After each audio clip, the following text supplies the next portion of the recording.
एका हाताने टाळी वाजत नाही या वाक्यातील नाही या क्रियापदास काय म्हणतात? अनियमित क्रियापद, शक्य क्रियापद, प्रयोजक क्रियापद, सिद्ध क्रियापद. मित्रांनो, एका हाताने टाळी वाजत नाही इथे हे जे क्रियापद आहे ठीक, हे अनियमित क्रियापद आहे. आता याला अनियमित क्रियापद का म्हणायचं? लक्षात घ्या. नाही, नको, नवे, न लगे, हवा, हवी, हवे, पाहिजे, ही जी क्रियापद आहेत ही क्रियापद अशी आहेत की या क्रियापदातले मूळ धातू नेमके सांगता येत नाही. मूळ धातू नेमके सांगता येत नाहीत.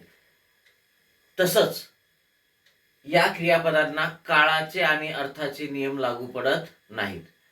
अशी जी क्रियापद आहेत त्या क्रियापदांना अनियमित क्रियापदे किंवा गौण क्रियापदे असे म्हणतात.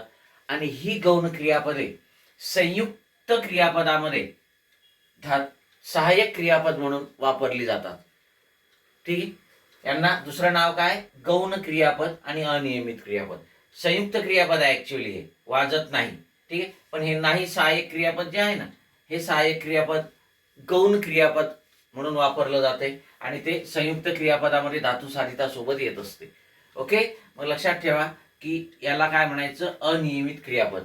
ज्या क्रियापदांना काळाचे आणि अर्थाचे नियम लागू पडत नाहीत, तसेच ज्या क्रियापदातील नेमका मूळ धातू कोणता हे पण सांगता येत नाही, त्या क्रियापदांना अनियमित किंवा गौण क्रियापदे म्हणतात.